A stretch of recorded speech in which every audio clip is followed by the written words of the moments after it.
ಕಲಬುರಗಿ ಲೋಕಸಭಾ ಚುನಾವಣೆ 2024ರಲ್ಲಿ ಗೆಲುವು ಯಾರಿಗೆ? ಗುರುಮಿಠಕಲ್ ಕ್ಷೇತ್ರದಲ್ಲಿ ಯಾರು ಮುನ್ನಡೆ ಪಡೆಯಲಿದ್ದಾರೆ? ಕಾಂಗ್ರೆಸ್ಸಾ ಬಿಜೆಪಿಯ? ಡಾಕ್ಟರ್ ಉಮೇಶ್ ಜಾಧವ್ ಗೆಲುವಿನ ನಾಗಲೋಟಕ್ಕೆ ಆರ್ಕೆ ಬ್ರೇಕ್ ಹಾಕಲಿದ್ದಾರೆ. ಗುರುಮಿಠಕಲ್ನಲ್ಲಿ ಕಾಂಗ್ರೆಸ್ ಕಾರ್ಯಕರ್ತರು ಡೋರ್ ಟು ಡೋರ್ ವಿಸಿಟ್ ಮಾಡಿ ಶಿಸ್ತಿನ ಸಿಪಾಯಿದಂತೆ ಶ್ರಮಿಸಿದ್ದು, ಕಾಂಗ್ರೆಸ್ ತನ್ನ ಭದ್ರಕೋಟೆ ಮತ್ತೆ ವಶಪಡಿಸಿಕೊಳ್ಳಬಹುದೇ?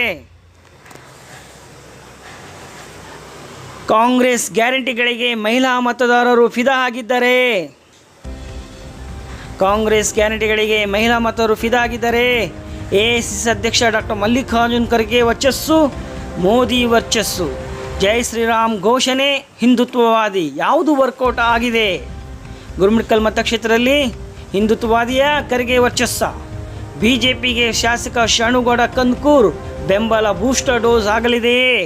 ಲಲಿತಾ ಅನ್ಪುರ್ ಬಿಜೆಪಿ ಮುಖಂಡರ ಸಂಘಟನಾತ್ಮಕ ಜೊತೆಗೆ ಶಾಸಕ ಶರಣುಗೌಡ ಅವರ ಬೆಂಬಲ, ಕಾಂಗ್ರೆಸ್ JDS ಕಾರ್ಯಕರ್ತರ ಬೆಂಬಲದಿಂದ ಬಿಜೆಪಿ ಮುನ್ನಡೆ ಪಡೆಯಲಿದೆ.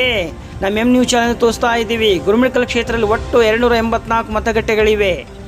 7,55,217 ಮತದಾರರಿದ್ದಾರೆ. ಇದರಲ್ಲಿ 1,26,825 ಪುರುಷರು, 1,28,285 ಮಹಿಳೆಯರು, ಇತರರು 6 ಜನ ಇದ್ದಾರೆ. ಒಟ್ಟು ಮತದಾನ 1,56,150 ಜರುಗಿದೆ. ಶೇಕಡ 61.18. ಇದರಲ್ಲಿ ಶೇಕಡ 61.24 ಅಂದರೆ 77,668 ಪುರುಷರು, ಮಹಿಳೆಯರು 78,482 ಅಂದರೆ ಶೇಕಡ 61.18 ಮತ್ತು ಇತರರು 7 ಜನ ಮತದಾರರು ತಮ್ಮ ಹಕ್ಕನ್ನು ಚಲಾಯಿಸಿದ್ದಾರೆ. ನಾವು ಲೋಕಸಭೆ ಚುನಾವಣೆಯನ್ನು ವಿಸ್ತರಣೆ ಮಾಡಿದಾಗ ವರ್ಷಗಳು 2009ರಲ್ಲಿ ಕಾಂಗ್ರೆಸ್ 44.24, ಅದೇ ರೀತಿಯಲ್ಲಿ ಬಿಜೆಪಿ 37.3, ಆಗ ಗೆಲುವಿನ ಅಂತರ 6,483 ಮತಗಳಿಂದ ಖರ್ಗೆ ಅವರು ಗೆದ್ದಿದ್ರು. 2014ರಲ್ಲಿ ಕಾಂಗ್ರೆಸ್ 53.63, ಬಿಜೆಪಿ 38.03 ಅಂದರೆ 1990 ಮತಗಳಿಂದ ಖರ್ಗೆ ಅವರು ಗೆದ್ದಿದ್ದಾರೆ. ಅದೇ ರೀತಿಯಲ್ಲಿ 2019ರಲ್ಲಿ ಕಾಂಗ್ರೆಸ್ 39.8, ಬಿಜೆಪಿ 53.25 ಅಂದರೆ 19,883 ಮತಗಳಿಂದ ಡಾಕ್ಟರ್ ಜಾಧವ್ ಅವರು ಗೆದ್ದಿದ್ದಾರೆ. ಅಂದರೆ ನಾವು ಪರ್ಸೆಂಟೇಜ್ ನೋಡ್ತಾ ಇದ್ದಾಗ ಲೋಕಸಭೆಯಲ್ಲಿ 2009ರಲ್ಲಿ ಕಾಂಗ್ರೆಸ್ 44.25, 2014ರಲ್ಲಿ 53.63 ಮತ್ತು ಕಾಂಗ್ರೆಸ್ 2019ರಲ್ಲಿ 39.8, ಬಿಜೆಪಿ 37.3, 38.03, 53.25. ಅಂದರೆ ಈ ಪರ್ಸೆಂಟೇಜ್ ನೋಡ್ತಾ ಇದ್ದಾಗ ಬಿಜೆಪಿ ತಮ್ಮ ಮತಗಳನ್ನು ಹೆಚ್ಚು ಮಾಡ್ಕೊತಾ ಹೋಗ್ತಾ ಇದೆ. ಗುರುಮಿಠಕಲ್ ಕ್ಷೇತ್ರದ ವಿಶೇಷವೇನಂತಂದರೆ ವಿಧಾನಸಭೆ ಚುನಾವಣೆಗಿಂತ ಲೋಕಸಭೆ ಚುನಾವಣೆಯಲ್ಲಿ ಹೆಚ್ಚು ಬಿಜೆಪಿ ಮತ ಪಡೆಯುತ್ತದೆ. ಪ್ರತಿ ಸರ್ತಿ ನಾವು ಪರ್ಸೆಂಟೇಜ್ಗಳು ನೋಡ್ತಾ ಹೋದಾಗ ವಿಧಾನಸಭೆಗಿಂತ ಲೋಕಸಭಾ ಚುನಾವಣೆಯಲ್ಲಿ ಮತದಾರರು ಬಿಜೆಪಿಗೆ ಜೈ ಅಂತ ಅಂತಿದ್ದಾರೆ.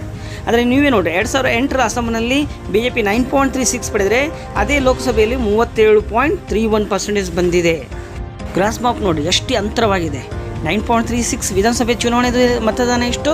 37.31 ಅಂದರೆ 28ಗಿಂತ ಹೆಚ್ಚು ಪರ್ಸೆಂಟೇಜ್ ಲೋಕಸಭೆಯಲ್ಲಿ ಹೆಚ್ಚಾಗಿದೆ. ಅದೇ 2013ರ ವಿಧಾನಸಭೆ ಚುನಾವಣೆ ಪರಿಶೀಲಿಸಿದಾಗ ಬಿಜೆಪಿ ಮತ ಪ್ರಮಾಣ 7.6 ಆಗಿದೆ. ಅದೇ 2014ರ ಲೋಕಸಭಾ ಚುನಾವಣೆಯಲ್ಲಿ 38.03 ಮತದಾನ ಮಾಡಿದೆ. ಅದೇ ರೀತಿಯಲ್ಲಿ 2018ರ ವಿಧಾನಸಭೆ ಚುನಾವಣೆಯಲ್ಲಿ ಬಿಜೆಪಿ 5.92 ಬಂದರೆ ಲೋಕಸಭಾ ಚುನಾವಣೆ 2019ರಲ್ಲಿ 53.25. ಎಷ್ಟು ಗ್ರಾಸ್ ಹೆಚ್ಚಾಗಿದೆ ನೋಡಿ. ಅದೇ ರೀತಿ 2024ರಲ್ಲಿ ಮತದಾರರ ಪ್ರಮಾಣ ಹೇಗಿದೆ ಅಂತ ನೋಡಿದರೆ ವಯಸ್ಸು 18-19 ವಯಸ್ಸಿನ ಮತದಾರರು 6,036 ಅಂದರೆ ಫಸ್ಟ್ ಟೈಮ್ ವೋಟ್ ಹಾಕ್ತಿದ್ದಾರೆ. ಅದೇ ರೀತಿಯಿಂದ 20 ವಯಸ್ಸಿಂದ 39 ಅಂದರೆ ಯುವಕರು 1,27,836 ಜನ ಮತದಾರರಿದ್ದಾರೆ. ಅದೇ ರೀತಿಯಲ್ಲಿ 40-49 ವಯಸ್ಸಿನವರಿಗೆ 51,234 ಮತದಾರರಿದ್ದಾರೆ. 50+ 69,811. ಅಂದರೆ ಒಟ್ಟು ನಾವು 18-40 ವಯಸ್ಸು ತನಕ 39 ವಯಸ್ಸು ತನಕ ನೋಡಿದರೆ ಹೆಚ್ಚಿನ ಮತದಾರರು ಬಿಜೆಪಿ ಪರವಾಗಿದ್ದಾರೆ. ಅಂದರೆ ಬಹುತೇಕ ಯುವಕರು ಮೋದಿಗೆ ಜೈ ಅಂತಿದ್ದಾರೆ. ಗೃಹಿಣಿಯರು ಬಹುತೇಕ ಕಾಂಗ್ರೆಸ್ ಗ್ಯಾರಂಟಿಗಳಿಗೆ ಫಿದಾ ಆಗಿದ್ದಾರೆ. OBC ಮತಗಳು 50-50. ಅದೇ ರೀತಿ ಲಿಂಗಾಯತ ಮತಗಳು ಬಹುತೇಕ ಬಿಜೆಪಿ, ಅಲ್ಪಸಂಖ್ಯಾತ ಮತಗಳು ಕಾಂಗ್ರೆಸ್ಗೆ ಜೈ ಅಂದಿದ್ದಾರೆ. ಇಲ್ಲಿ JDS ಕಾಂಗ್ರೆಸ್ ಮಧ್ಯೆ ಚುನಾವಣೆದಂತಿತ್ತು. ಲಲಿತಾ ಅನ್ಪುರ್ ಬಿಜೆಪಿಯ ಮುಖಂಡರು, ಅವರ ಸಂಘಟನಾತ್ಮೆ ಮತ್ತು JDS ಕಾರ್ಯಕರ್ತರು ಮತ್ತು ಶಾಸಕ ಶರಣುಗೌಡ ಅವರ ಒಂದು ಬೂಸ್ಟರ್ ಡೋಸ್ನಲ್ಲಿ ಬಿಜೆಪಿ ಮುನ್ನಡೆ ಆಗಲಿದೆ ಎಂಬುದನ್ನು ನೋಡಿಕೊಳ್ಬೇಕಾಗಿದೆ. ಒಟ್ಟಾರೆ ಗುರುಮಿಠಕಲ್, ಹತ್ತಿಕುಣಿ ಹೋಬಳಿಯಲ್ಲಿ ಬಿಜೆಪಿ ಮುನ್ನಡೆ ಪಡೆದಿದೆ ಎನ್ನು ನ್ಯೂಸ್ ಸಮೀಕ್ಷೆ ಮಾಡ್ತಿದೆ. ಕೊಂಕಲ್ ಹುಬ್ಳಿಯಲ್ಲಿ ಕಾಂಗ್ರೆಸ್ ಮುನ್ನಡೆಯಾಗಿದೆ. ಕಾಂಗ್ರೆಸ್ ಕೊಂಕಲ್ ಹುಬ್ಳಿಯಲ್ಲಿ ಮಾತ್ರ ಮುನ್ನಡೆ ಸಾಧಿಸುತ್ತಿದೆ ಎನ್ನಲಾಗುತ್ತಿದೆ. ಅದೇ ರೀತಿಯಲ್ಲಿ ಸೈದಾಪುರ್ ಮತ್ತು ಬಳಿಚಕ್ರ ಹೋಬಳಿಯಲ್ಲಿ 50-50. ಅಂದರೆ ಇದರ ಅರ್ಥ ಇಲ್ಲಿ ಕಾಂಗ್ರೆಸ್ ಎಷ್ಟು ಮಟ್ಟಿಗೆ ಅಂದರೆ ಇಲ್ಲಿ BJP Congress net to net fight ಬಹುತೇಕ ಕಡೆ ಇದೆ. ಬಿಜೆಪಿ ಕಾಂಗ್ರೆಸ್ ಯಾವುದೇ ಪಕ್ಷವು 5,000 ರಿಂದ 8,000 ಮತಗಳಿಂದ ಮುನ್ನಡೆ ಪಡೆಯಲಿದೆ. ನ್ಯೂಸ್ ಸಮೀಕ್ಷೆ ತಿಳಿದು ಬಂದಿದೆ. ಯಾವುದೇ ಪಕ್ಷ BJP ಕಾಂಗ್ರೆಸ್ ಯಾವುದೇ ಪಕ್ಷವು 10,000 ಒಳಗೆ ಅಂತರದಿಂದ ಮುನ್ನಡೆ ಪಡೆಯಲಿದೆ ಹೊರತು ಅದಕ್ಕಿಂತ ಹೆಚ್ಚು ಪಡೆಯುವುದಿಲ್ಲ ಎಂಬ ಸಮೀಕ್ಷೆಯಿಂದ ತಿಳಿದು ಬಂದಿದೆ. ಮತ್ತು ಈ ಮತದಾರ ಗುಟ್ಟು ಗೊತ್ತಾಗುವುದಿಲ್ಲ. ಜೂನ್ 4ರ ನಂತರ ಫಲಿತಾಂಶ ಹೊರಬಿದ್ದ ಮೇಲೆ ನಿಜವಾದ ಫಲಿತಾಂಶ ಗೊತ್ತಾಗ್ತದೆ. ಅಲ್ಲಿ ತನಕ ನೀವು MNews ಚಾನಲ್ ನೋಡ್ತಾ ಇರ್ರಿ.